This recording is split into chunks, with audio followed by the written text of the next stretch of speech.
Nous avons deux invités dans ce plateau des kiosques. Tout d'abord, je m'en vais vous lire les grandes lignes de l'actualité parues dans la presse écrite, bien sûr, de ce 27 mars 2023. L'agence congolaise de presse ACP a titré ce matin « Armée congolaise et ougandaise neutralise 20 terroristes ADF à Béni ». C'est les titres de l'agence congolaise de presse de ce matin, ACP, que vous voyez apparaître là sur vos petits écrans.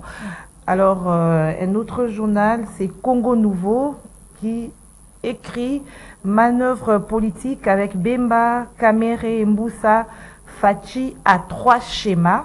C'est le titre du tri-hebdomadaire Congo Nouveau.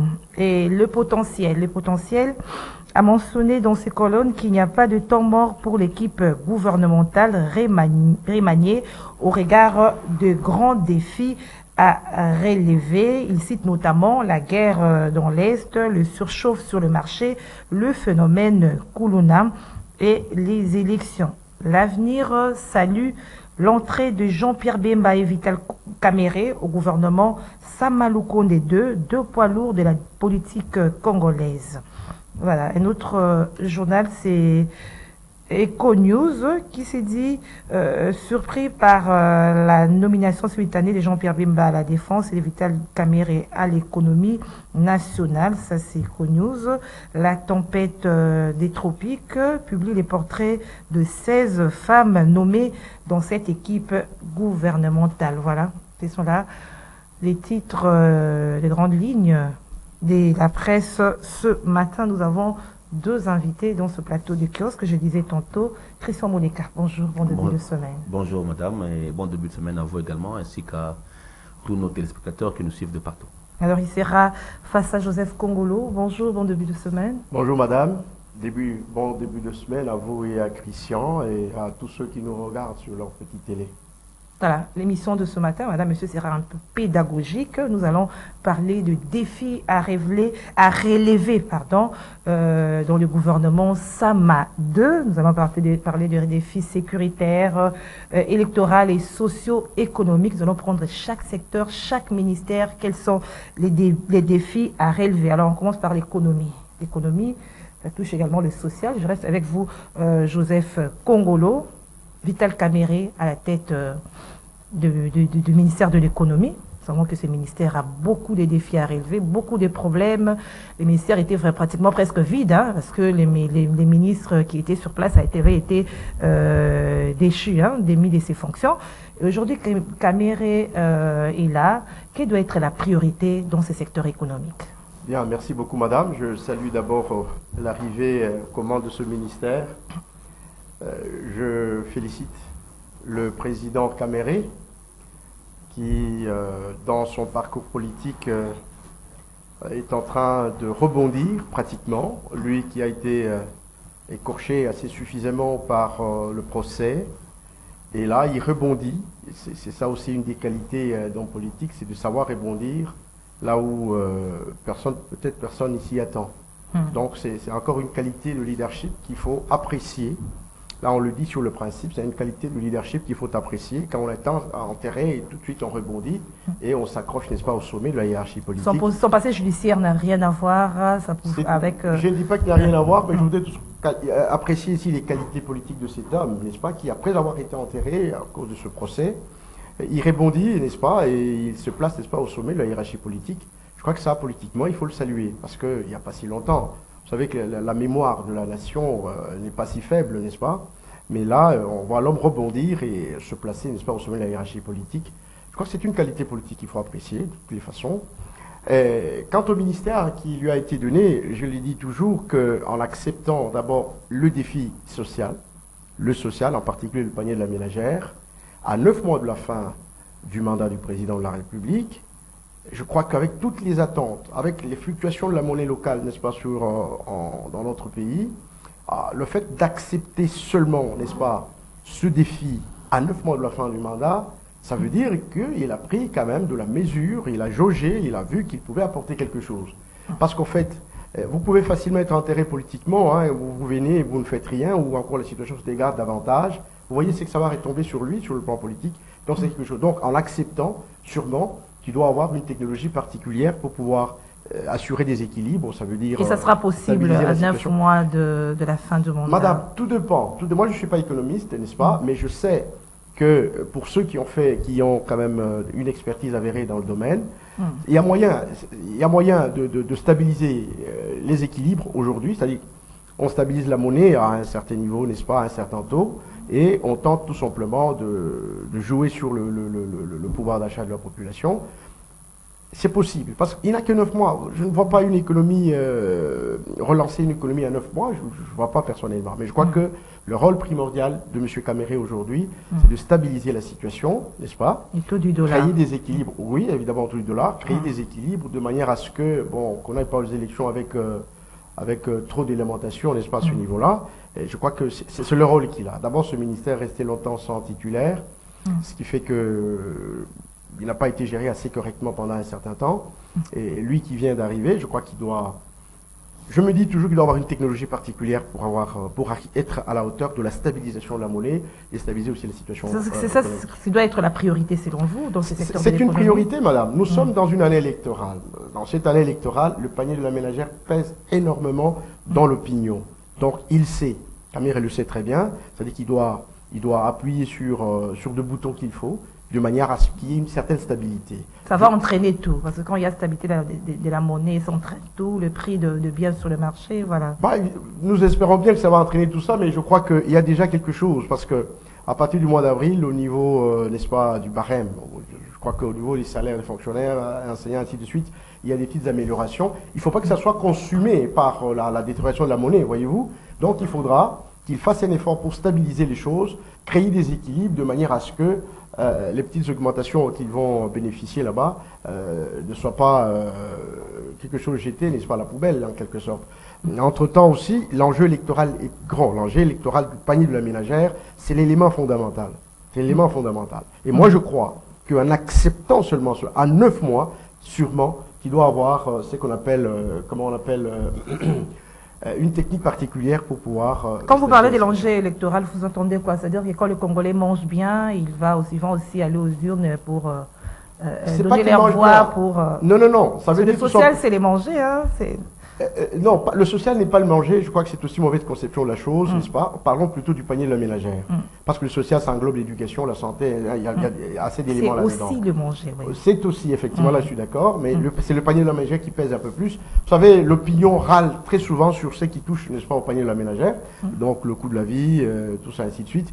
Je pense qu'il doit faire un travail en profondeur de ce côté-là, pas forcément pour améliorer, parce que 9 mois, c'est pas suffisant, mais il faudra qu'il y ait des équilibres de stabilité de la monnaie. Enfin, il va pas travailler en autarcie, il va travailler avec la Banque centrale, avec d'autres secteurs, bien sûr.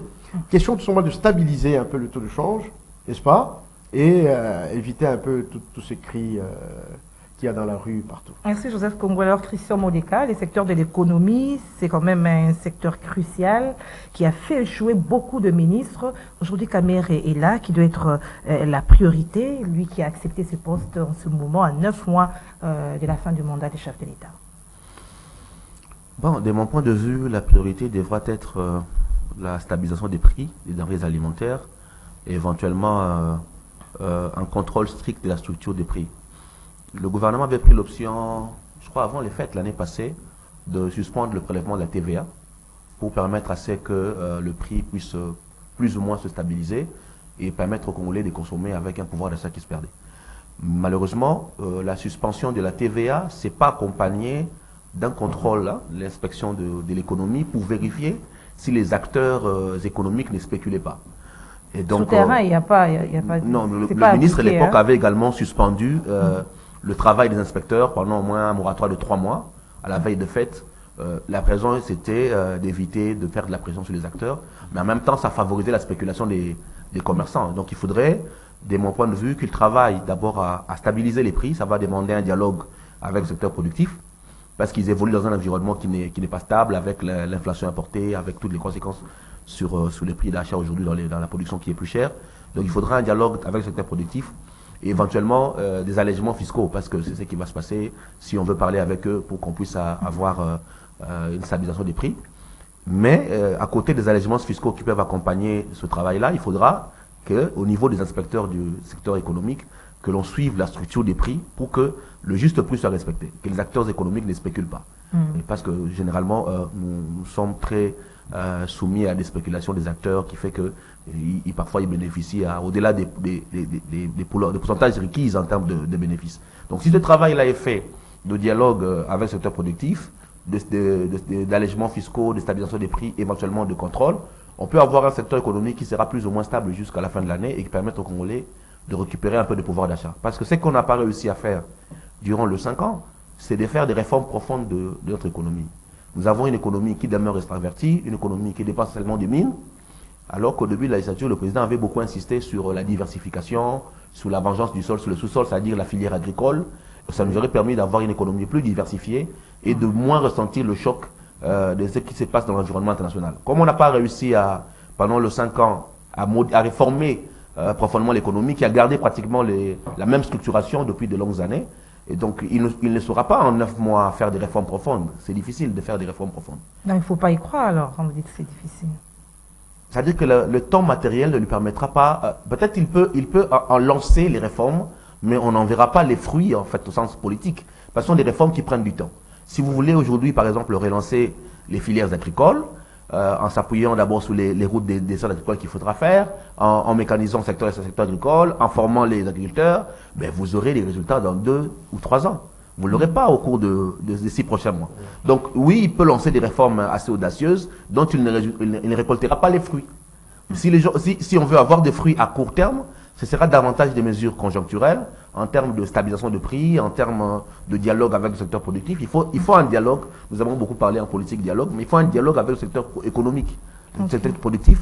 Écouter les entrepreneurs qui vivent dans un environnement très très instable et qui certainement ont besoin d'allègements fiscaux. Vous prenez par exemple le facteur le plus simple qui est les carburants. Vous voyez, vous avez un carburant qui a augmenté de moins 3 fois depuis l'année passée. Ça veut dire qu'il y a une incidence dans la production parce que l'énergie est un élément important à la production. Donc quand vous avez un carburant qui augmente, vous avez donc des coûts de production qui s'élèvent et donc vous vendez plus cher. Que vous le vouliez ou non, vous le vendez plus cher.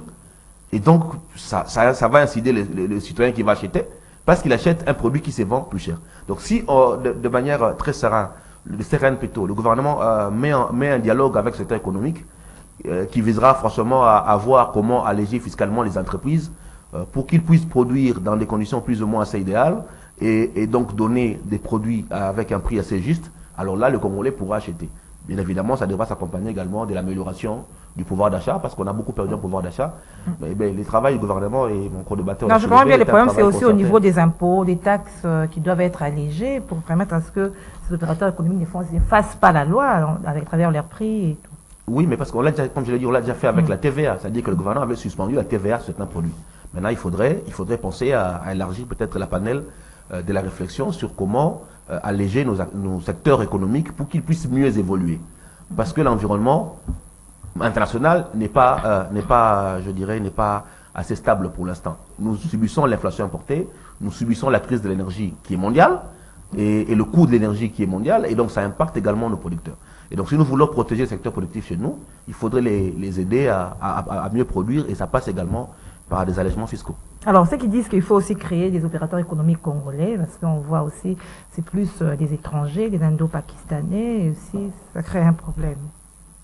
Bon, le capital n'a pas de nationalité. Moi, je crois qu'il faudrait peut-être dire des opérateurs économiques locaux ou nationaux.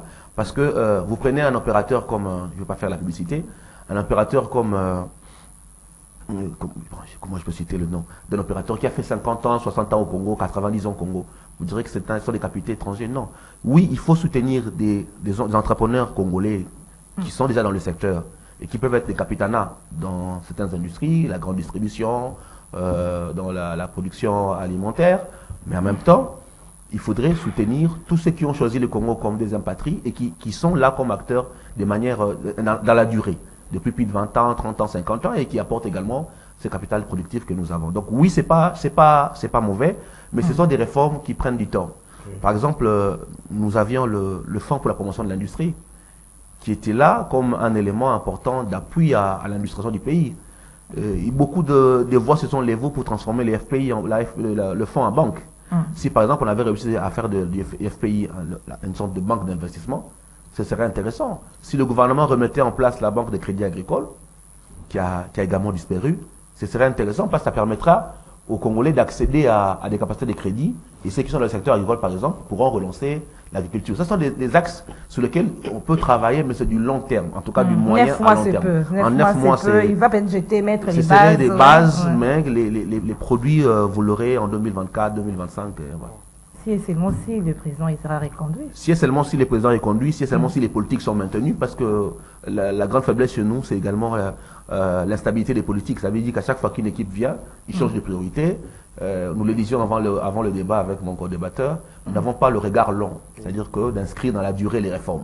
Chaque équipe qui vient fait la tabula rasa comme si le monde était réinventé. Mais il y a la continuité des affaires de l'État. Ouais. Mais justement, c'est ça que nous sommes en train de dire. C'est-à-dire que la continuité des affaires de l'État, c'est pas que les personnes remplacent les personnes et les institutions demeurent, mais c'est également des politiques publiques qui s'inscrivent dans la durée. Par exemple, vous avez un PNSD, le plan stratégique de développement, qui a été voté en 2015, que le président Félix a amendé en mettant d'un point de vue opérationnel son orientation, mais qui doit s'inscrire comme une boussole de l'action gouvernementale dans la durée.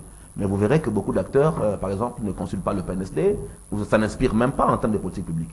Donc, si nous voulons de la continuité, il faudrait avoir des politiques qui s'inscrivent dans la durée, c'est-à-dire de projets de 5 ans, 10 ans, 20 ans, et qu'importe la personne qui va diriger, s'il vient, il trouve des lignes directrices qui sont posées pour les 10 prochaines années. Voilà, un autre secteur, prenons le transport. Hein. Bon, sur le plan économique, je suis d'accord avec ce que Christian vient de dire tout à l'heure, mais ce qui est vrai, c'est que le contrôle manque vraiment cruellement dans notre pays, parce qu'il y a eu des mesures d'allègement, comme il a dit, mais qui n'ont pas été exécutées.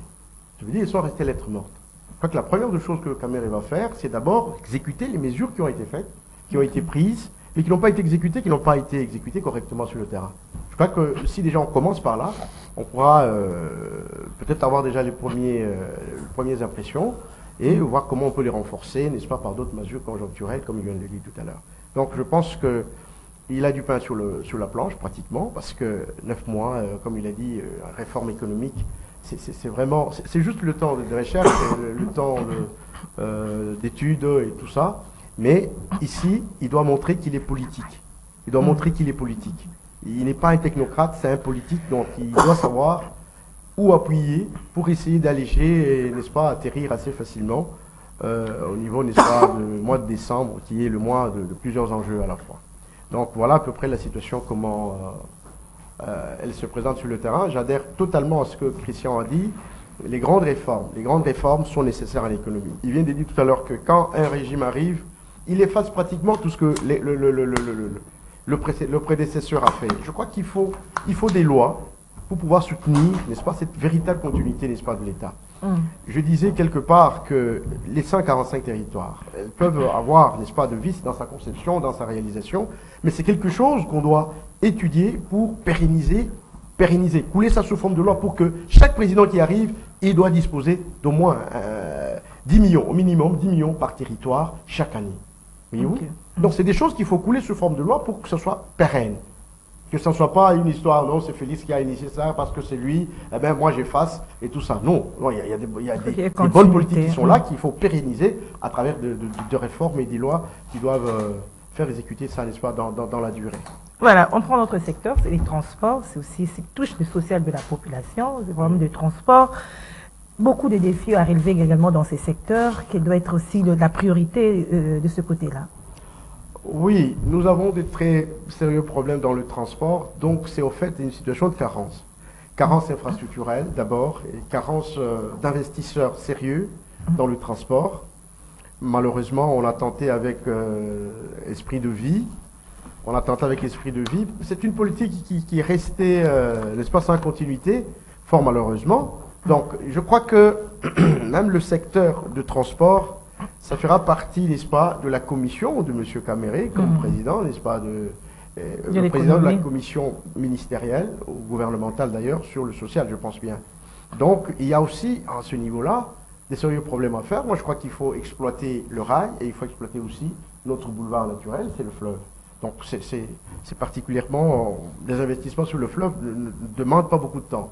N'est-ce pas? Je me rappelle du temps de l'ancien président Kabila, il y a quelqu'un qui avait amené un projet pour exploiter le fleuve dans le transport en commun. Voyez-vous, il peut partir de Kinsuka là-bas, au niveau avec des canaux rapides. Oui, avec canaux rapides, jusqu'à Maluku, vous laissez les gens sur la ville, Libongo, et jusqu'à Maluku. Pour résoudre ce problème d'embouteillage. Effectivement, pour éviter l'embouteillage, et puis non seulement ça, il n'y a pas assez d'infrastructures aussi, il y a plus de véhicules, et la ville a pris des dimensions, des grandes dimensions, à tel point que les routes que nous avons ne suffisent plus pratiquement. Il faut voir quand on quitte chez nous pour arriver ici, vous trouvez que la route est là, mais malheureusement, c'est plein de véhicules, plein de véhicules partout, 2-3 routes qui doivent faire jonction à Kitambo et prendre une route vers la ville, vous voyez ce que ça fait.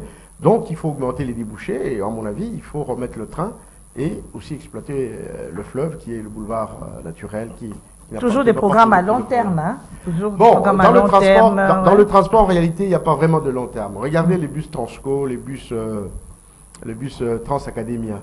Moi, je crois que c'est plutôt les routes qui manquent. Il y a trop de véhicules de transport. Je parlais avec le chauffeur de Transco, il me dit, mais c'est difficile de faire 5 tours aller-retour. Pourtant, dans le temps, il faisait 8, 9, 10. Aujourd'hui, c'est impossible, à cause des embouteillages. Donc, ce ne sont pas, à mon avis, ce ne sont pas les bus qui manquent. Et les routes délabrées. Il y a un problème infrastructurel qui pose trop de problèmes. Ça, c'est aussi, et je crois que c'est le problème qu'il faut résoudre en premier.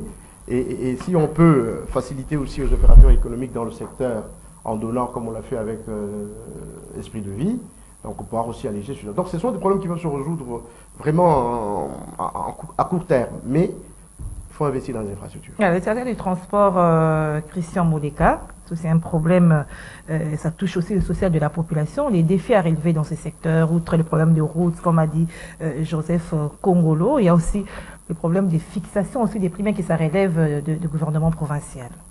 Avant de parler des prix, moi je pense qu'il faut à un moment donné que, comme Congolais, nous changeons de paradigme. Lorsque nous parlons de transport au Congo, nous mettons beaucoup l'accent sur le transport des personnes. Oui, surtout alors que l'économie, c'est d'abord le transport des biens. Ouais. Vous voyez, et si vous regardez l'essentiel des politiques qu'on met en place, c'est des politiques pour le transport des personnes. Mais le transport de personnes, c'est bien en termes de mobilisation des ressources humaines, mais en termes de production économique, ça a peu d'impact. Si vous regardez la carte du Congo, tout le réseau de transport mis en place par le colon, c'était davantage le transport des biens.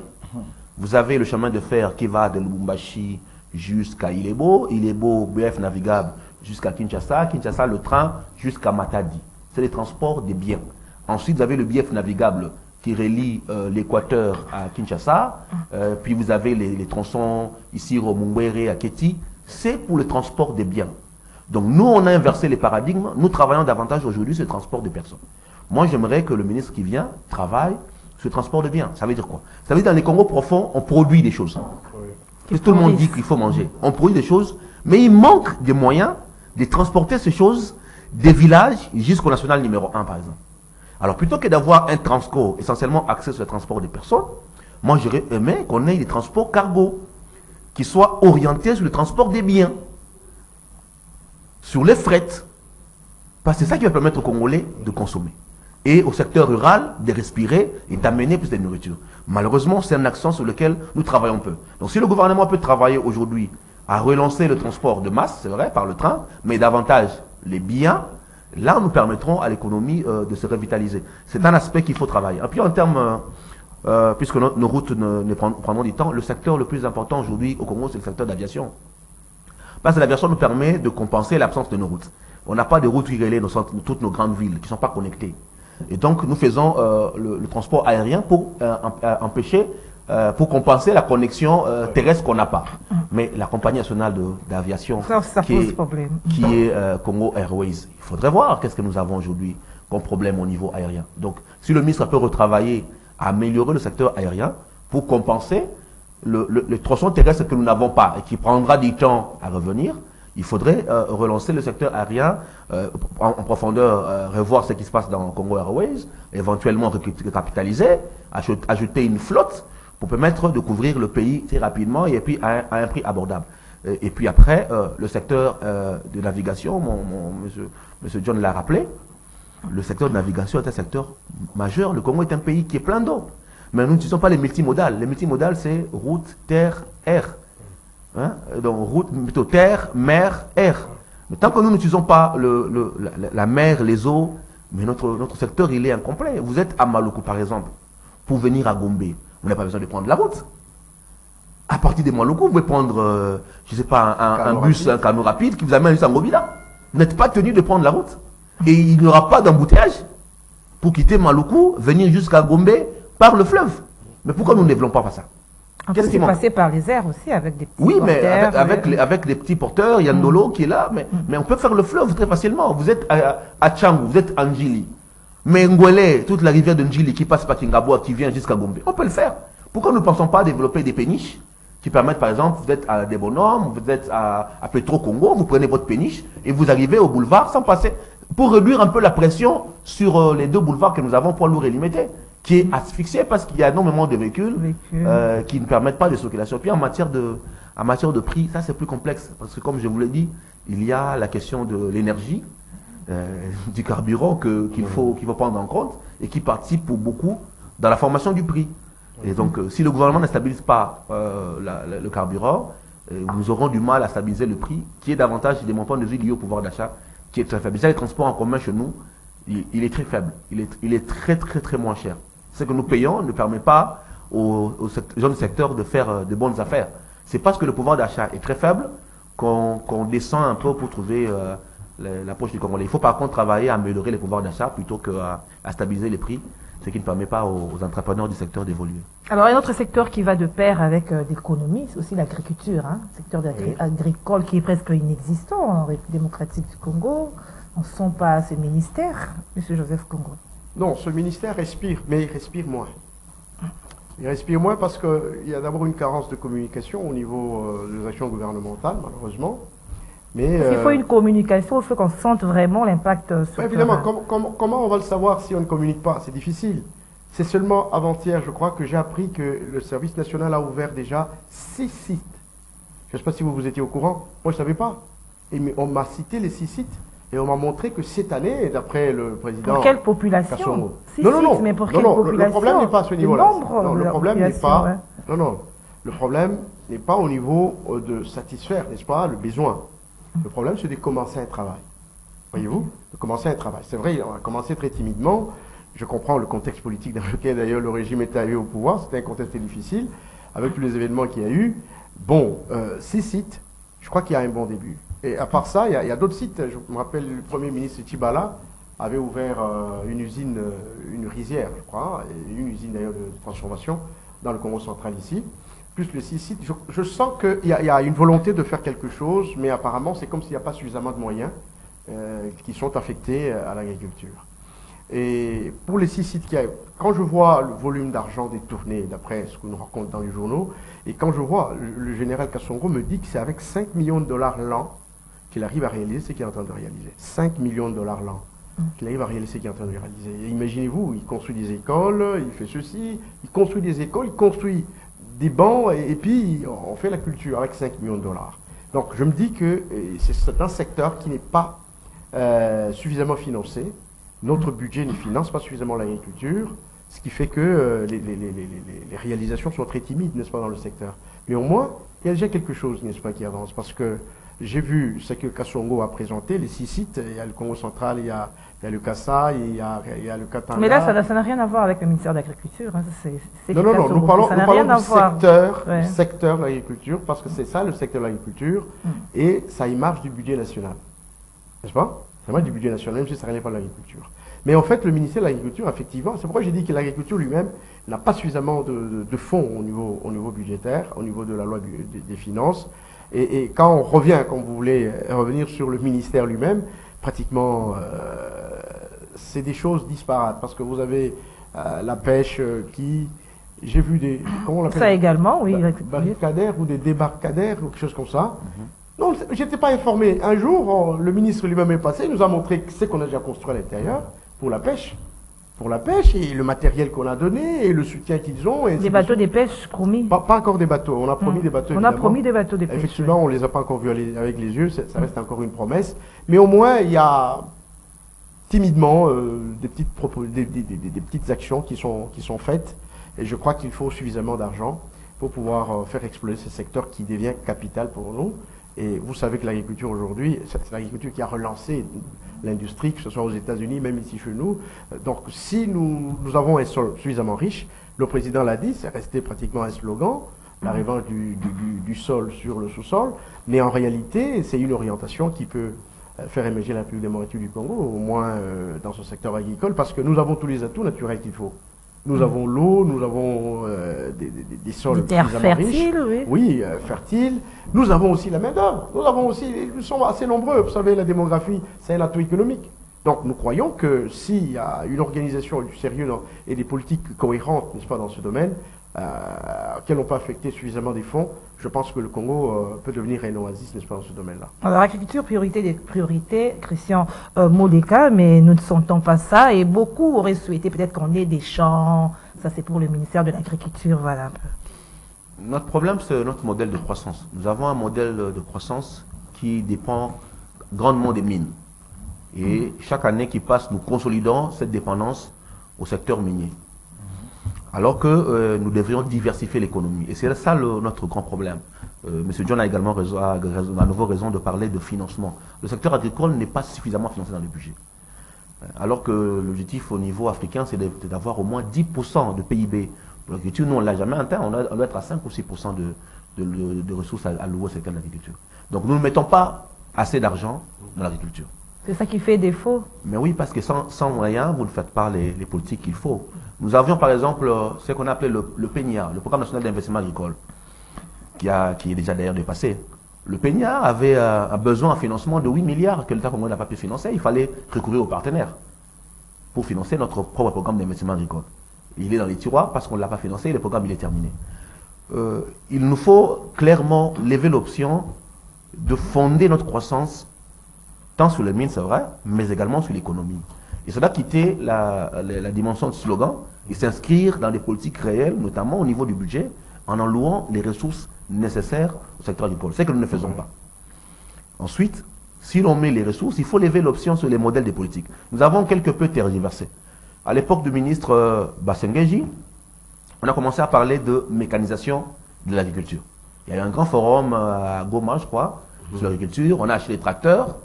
Et ces tracteurs, on les retrouve dans les maisons des gens, sous les bâches, plutôt que de l'avoir dans les champs. Dans les champs, vous voyez, donc nous commençons une politique, puis nous désorientons nous-mêmes la politique, les tracteurs se retrouvent dans des maisons, plutôt que de mettre des coopératives qui prennent les tracteurs et à qui on apprend à mieux gérer l'outil pour améliorer la production, on se retrouve avec des répartitions qui ne tiennent pas compte d'une certaine rationalité.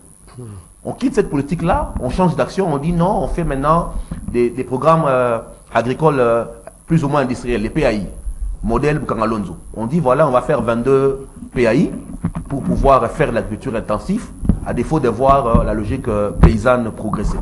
Là encore, on lance Bukangalonzo, qui était le projet pilote en termes de PAI. Il en fallait 22 pour les pays. Bukangalonzo était le projet pilote. Où est-ce que nous en sommes? Le projet disparaît. Donc, non seulement on n'a pas réussi à lancer les modèles de renforcer le paysanat par la mécanisation, on a également échoué avec le modèle de PAI, et donc nous n'avons pas de politique claire, rationnelle aujourd'hui en matière d'agriculture.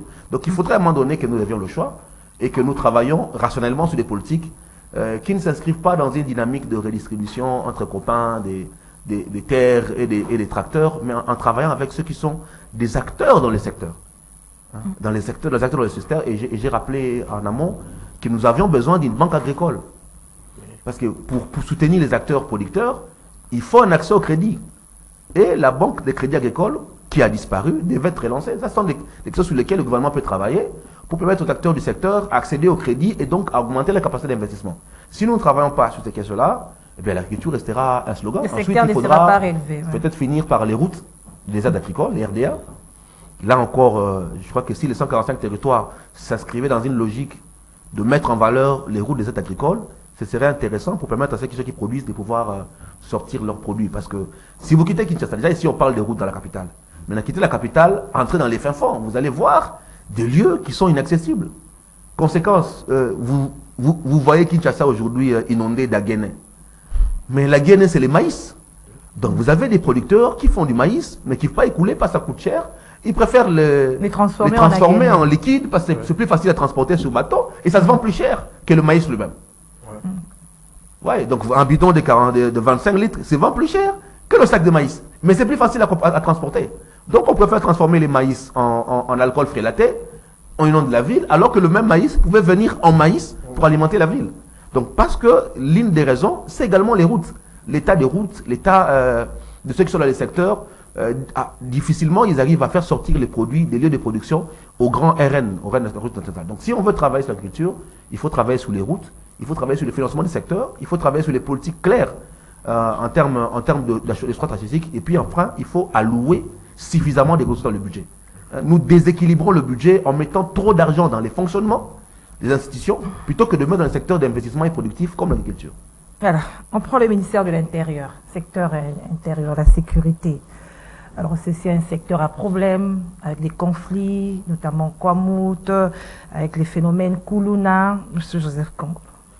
Bon, on comprend bien que le pays traverse des moments très difficiles. Effectivement, le banditisme urbain, le Kuluna et tout ça, c'est des choses en principe qu'on peut endiguer assez facilement si on maîtrise, n'est-ce pas, la gestion au niveau de la ville et de la cité. C'est des choses qu'on peut... Vous avez une police, vous avez toutes les structures qu'il faut pour, n'est-ce pas, enrayer, n'est-ce pas, ce banditisme urbain. Malheureusement, on sent dans le chef du gouvernorat, qui a d'abord la charge, n'est-ce pas, de sécuriser la ville, on sent très vite une sorte de laxisme, on sent que, bon, on n'a pas la maîtrise, n'est-ce pas, la sécurité de la ville, on n'a pas la maîtrise, et on laisse pourrir la situation. Non, c'est un problème sérieux, vous savez, partout, si vous avez un flux du Sud, ce sont les quartiers périphériques qui sont pleins de policiers. C'est dans les quartiers périphériques, il y a beaucoup de policiers, et les policiers qui savent que ce sont les quartiers périphériques qui alimentent un peu les centres-villes en termes de violence, ainsi de suite et tout ça.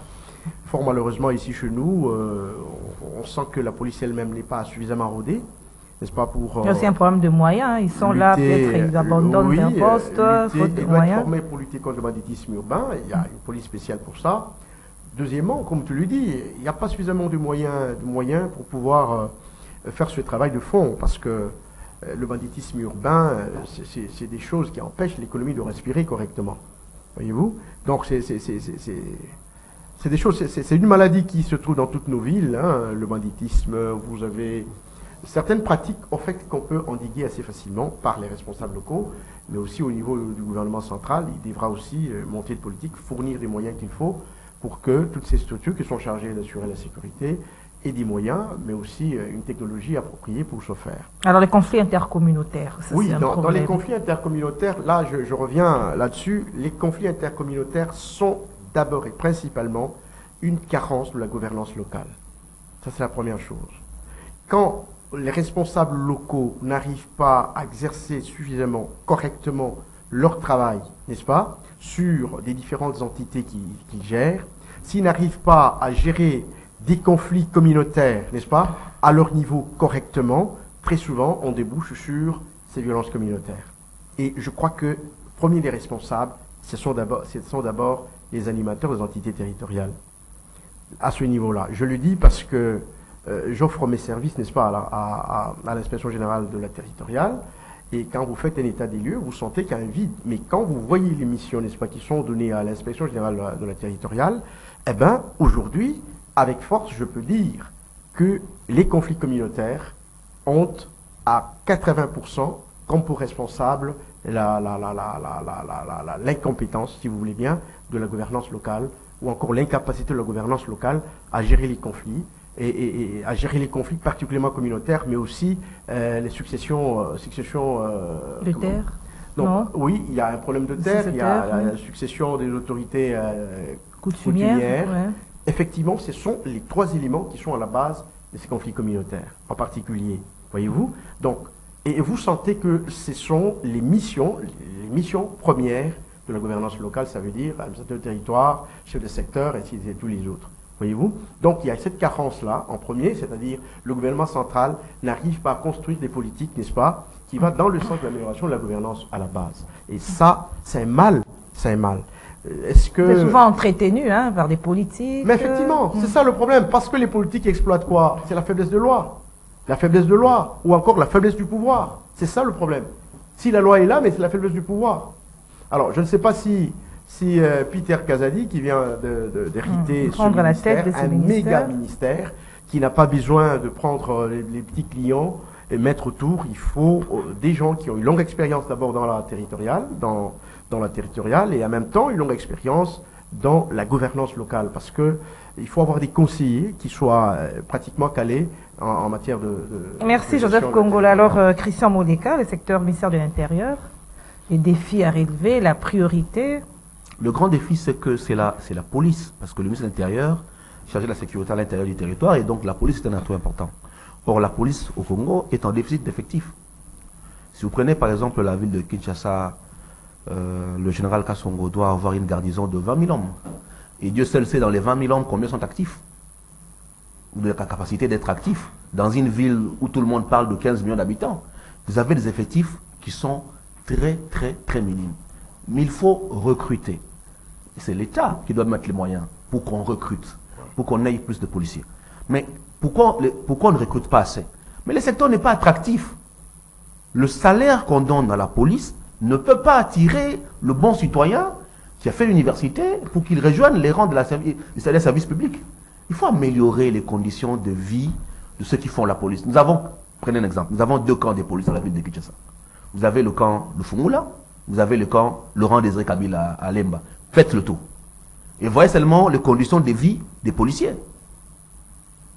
Ça ne peut pas marcher. Quand vous mettez les policiers dans ces conditions-là, il ne faut pas attendre de lui, qu'il incarne l'autorité de l'État, parce qu'il devient mendiant, il demande, il quémande, et donc il négocie l'autorité avec le citoyen, soit il devient criminel, puisque l'arme qu'il a, il va l'utiliser la nuit pour braquer un citoyen et répondre au téléphone. Donc commencez par mettre le policier dans les meilleures conditions. Dotation en tenue. Il ne faut pas que le policier achète sa tenue, achète son soulier ou sa bottine lui-même. Dotation, moyens nécessaires, recrutement de qualité, améliorer les académies. Ensuite, nous aurons les résultats. Mais c'est parce que l'autorité de l'État aujourd'hui est très réduite. Voyez nos commissariats des polices, comment c'est construit. Est-ce que quand vous voyez nos maisons de génie là, dans les quartiers, les Mbatala, pour vous, ça incarne l'autorité? Parce qu'ils sont censés incarner l'autorité de l'État. Quand vous allez dans votre quartier, vous regardez la maison en tôle là, où on a écrit génie, ça incarne l'autorité? Parfois, c'est un commandant qui se bat lui-même pour trouver un conteneur, pour le placer et avoir un petit bureau qui n'est pas équipé, qui n'a pas de courant. Mais l'État doit être capable de donner les ressources aux services qui sont censés incarner l'ordre public, notamment la police. Et ça, on ne fait pas. Donc si le ministre Kazadi pourra avoir un regard plus intéressé sur la police en termes de ressources, en termes d'équipement, surtout en termes de recrutement, là nous pourrons avoir un début des résultats. Ensuite, la territoriale. Mais il y a encore des inspecteurs de la territoriale qui existent. Est-ce que nous les utilisons? Est-ce qu'ils sont payés? Déjà au sein de la police, c'est ce qu'on appelle des sans matricule. Il est policier, il n'a pas de matricule. Donc il ne reçoit pas de salaire. Oui, il vit comment? Ah, mais demandez-vous, il vit comment? Donc ne soyez pas surpris si elle est à tracasserie. Parce que le type est sans matricule. Il se retrouve dans la rue sans matricule. Mais la phrase idéale, c'est quoi? Civil, hasard, bilangaya, policier. Voilà. Donc alors, voilà, on va tomber sur là. Je vais également ajouter sur la question des affaires foncières, parce qu'on a parlé des terres. Oui. Beaucoup de conflits au niveau communautaire sont liés soit sur la question des terres, soit sur la question du vivre ensemble. Nous avons perdu les qualités que nous avions du vivre ensemble. Aujourd'hui, le tribalisme, le communautarisme prend le dessus sur le vouloir vivre ensemble. Les gens s'identifient de moins en moins en une nation que dans les tribus. Donc si nous voulons réduire ces questions communautaires, il faut refonder la nation. Il faut que les gens s'identifient à la nation plutôt qu'aux tribus. Et ça, c'est un élément important dans les nominations, dans les mises en place, dans notre façon de nommer les gens. Enlevons un peu cette histoire des tribalismes qui prend une dimension dangereuse et qui sape la cohésion sociale. Mais comment voulez-vous que les gens s'identifient à un pays ou à une nation si, dans tout ce qui se met en place, on privilégie d'abord la tribu? Ben, il va chercher la trâche tribale, il va renforcer la tribu, et ça va finir en conflit entre tribus. Ensuite, en termes de foncier, mais la réforme du foncier, du régime foncier, on en parle encore. Quel est le statut des terres au niveau de nos villages? Parce qu'on vous dit, Mabélé, Zambo, Cannabiso. Mais ça a quelle protection juridique. Les réformes, on ne les fait pas. Après, vous aurez telle tribu dit que tel aux Arayabango, mais les Arayabango, Bango, et comme tension. Il faut à un moment donné que nous allions jusqu'au bout dans la réforme du foncier. Et jusque-là, cette réforme-là peine à avancer. Il nous faut réformer les fonciers et donner un statut juridique à la terre, notamment au niveau communautaire, pour éviter toutes les tensions liées à la possession de la terre. Voilà, on va terminer avec le secteur de la défense. La priorité. Oui. Disons, la défense, c'est un des secteurs de souveraineté. C'est-à-dire qu'un régime en État est un État quand il sait sécuriser ses frontières. Et la sécurité des frontières dépend de plus en plus, n'est-ce pas, un peu plus, n'est-ce pas, de la défense, de l'armée, du ministère de la Défense, ça veut dire l'armée, qui est chargée, n'est-ce pas, de protéger les frontières nationales. Et ici, chez nous, fort malheureusement, je le dis assez cruellement aussi, que nous n'avons pas d'armée. Nous avons des militaires, mais nous n'avons pas d'armée. C'est cruel, c'est peut-être direct, mais je le dis, parce qu'il faut que les gens le sachent. On se demande pourquoi l'armée n'avance pas, pourquoi. J'ai eu la chance d'accompagner quelqu'un dans l'élaboration du travail au niveau de Chess. Et l'ensemble des documentations qu'ils ont données, quand on les a parcourues, je comprends qu'on n'a pas d'armée. C'est maintenant qu'on est en train de refonder l'armée en réalité. L'armée. Et ça doit être une mais priorité. les militaires, nous les avons. Il n'y a pas d'armée. Une armée-nation, c'est ça l'orientation actuelle, c'est une armée-nation. Une armée qui trouve sa base dans la nation, qui est acceptée par la nation et qui fait le travail pour la nation. Cette armée-là n'existe pas, madame. Elle n'existe pas. Donc on refonde la nation, on se bat avec les moyens des bords, on a fait le mixage, on a fait le brassage, on a ramassé des civils, on a ramassé des rebelles, on a mis dans l'armée. Aujourd'hui, on en pâtit. On en pâtit, donc je voudrais tout simplement dire à M. Jean-Pierre Mbemba qu'il a une charge énorme. Une charge énorme. Malheureusement, c'est arrivé quand on se bat, on est en train de faire la guerre, n'est-ce pas, contre le Rwanda, et c'est à ce moment-là, malheureusement, où il doit combiner et la guerre et la refondation de l'armée. Je crois que la loi sur la programmation de l'armée a été faite. Je crois que le budget est déjà à moitié disponibilisé. Il doit combiner les deux. Voilà pourquoi, au niveau de son cabinet, qui ne s'empresse pas de chercher forcément les membres de la famille, les membres du parti, mais qu'il commence par chercher des gens qui ont une expertise avérée dans la refondation de l'armée, mais aussi dans la défense, n'est-ce pas, dans l'art de la guerre.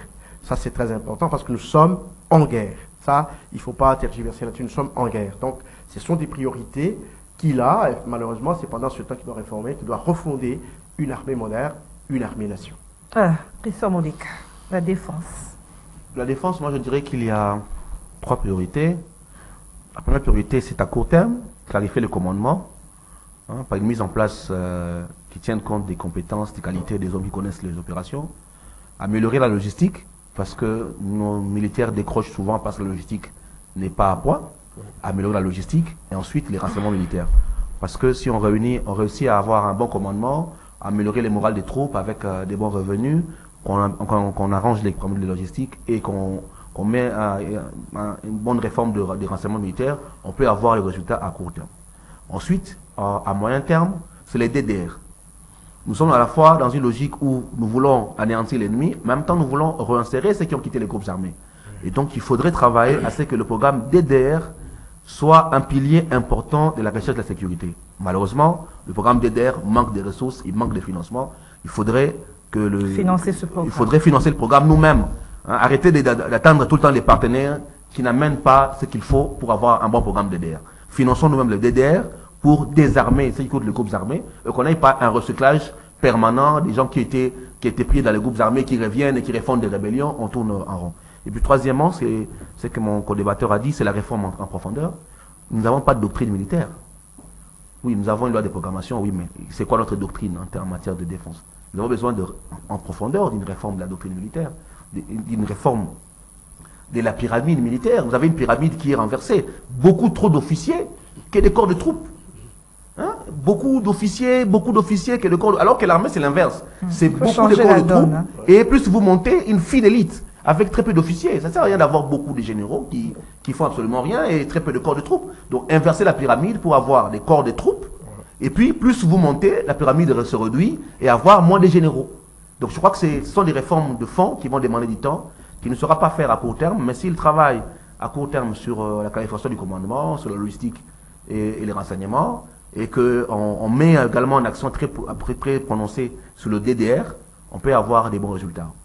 Voilà, quand ce qui est fini. Oui, Vous voulez ajouter quelque chose? Oui. Juste un petit élément, il faut dire qu'on ne peut pas avoir une défense très forte quand on n'a pas une forte économie. C'est-à-dire que nous avons une armée très forte dans un pays quand on a une économie florissante. Ça va de pair. De la même manière, on ne peut pas avoir une économie florissante quand on n'a pas une armée capable de défendre cette économie. C'est le cas que nous vivons aujourd'hui, n'est-ce pas? Nous avons un pays qui est potentiellement riche, mais nous ne savons pas protéger, n'est-ce pas? Tout ça parce que nous n'avons pas une armée. Donc, parfois, c'est la défense qui est fille de l'économie ou l'économie est fille de la défense. Comprenez? Donc, ce sont deux choses qui vont de pair. C'est difficile de monter une grande armée quand on n'a pas une économie forte. Donc, il faut que les deux aillent ensemble. Voyez-vous? Il faut que les deux aillent ensemble en ce moment-là. Pour de bons résultats. Absolument. Vous voyez, Ouais. quand demain M. Christian sera ministre, il va mettre les Kanga Moïb au-dessus, parce qu'effectivement, il y a quelque chose qu'un voleur peut venir voler. Ouais, Donc, quand il n'y a rien, bon, il préfère rester comme ça, peut-être sans clôture. Donc, il n'y a pas une économie forte quand il n'y a pas une défense forte. De la même manière, on ne peut pas monter une armée très forte quand on n'a pas une économie florissante.